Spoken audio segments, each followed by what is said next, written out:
Just been having a fish at the end of the Heaphy Track here, but I don't know that this river's holding any fish with the brown acidic water. I'm not sure that the fish are so into it, so I thought I would do a review of a new bit of kit. I had the Sims wading staff, but had a bit of a whoopsie and snapped that one in half. So what I want to show you guys is this Folstaf wading staff. It's kind of nifty, actually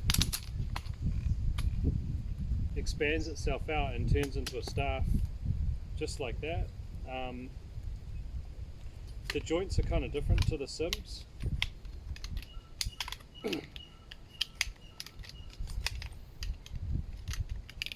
I've been using it for around 3 weeks now, so I thought I can probably comment on how good it is, and I'll also make some comparisons to the Sims staff. So in terms of the length, it's actually a bit shorter once it collapses, and it's got this little string which you wrap around before it tucks in. It comes with the holster. Okay, the idea of the string is that you can attach it to your belt so that if you're fishing you can drop the pole without losing it. So the Sims doesn't have that. The Sims has a funny little clip that doesn't clip into anything.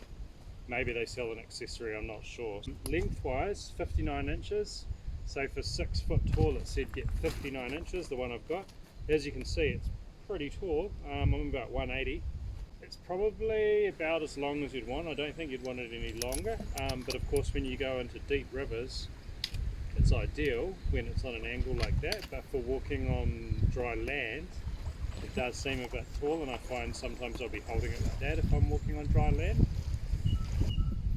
The grip of the aluminium shaft is actually not too bad, so I don't have any issue using it like that. The Folstaf has got quite a thick cork handle on it, definitely thicker than the Sims. Doesn't have the hand grip parts or anything like that. It's a good quality bit of cork. Pretty happy with the handle. My particular one has got this little attachment in here for, you can unscrew that and put your camera mount. So actually the camera mount that I use for filming the Joby just screws straight in there. So that's kind of cool. You can poke it into the sand and then set your camera up. If I'm not using this attached, it just kind of winds itself around. It's not really an issue. It just does its own thing there, the little dongle. The tip is, it's got some sort of little carbide, really hard material poking out the end, which hasn't seemed to have worn at all. So it's got, firstly got the point, and then like a little wee tiny tip which seems super grippy, hasn't worn. I had a Sims pole prior to this, the aluminium one, for about a year, and essentially that tip was pretty much round. It wasn't pointy at all. So the Sims one was good for about a year, and then I don't know what you do with it next, but the Sims one basically just snapped off straight through there. What happened was I was wading in the river, fell over backwards, it was down between two poles, and it snapped. It was game over. That said, I think this is a more solid pole than the Sims. It weighs maybe 100 grams more, but it feels extremely stable. Unlike the Sims, there's no little ball that you need to push in to lock it, so it's just constantly solid, because the Sims one can slide up and down if you don't have the tension tight enough. But then the Sims has a benefit in that you can reduce and lengthen the pole by about 15-20 centimeters. So if I was walking on dry land, I would shorten the pole, and then when I went into the water I would lengthen it.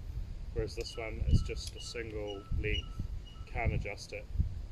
This one, like I said, 59-inch recommended length for someone around my height, 180, 6 foot.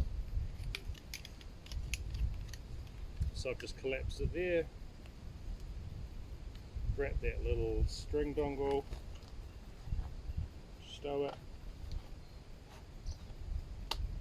Comes with a holster, so does the Sims. Price wise, this is cheaper than the Sims by about 25%. So far, I think they've both got pros and cons. So this one's sturdier, longer, the string's good, collapsible, it's smaller. Negatives, a little bit heavier, doesn't have a wrist strap, can't adjust the length. That's pretty much it. So overall, definitely recommend the Folstaf. Price wise, it's not as expensive, so that's always a winner. Extremely sturdy, and it's got a limited lifetime warranty, so can't really argue with that. So yeah, if you don't have a wading staff, definitely recommend them. Christmas, hopefully one might come in your stocking, or if it hasn't, chuck it on your wish list, because I think really good safety device to have.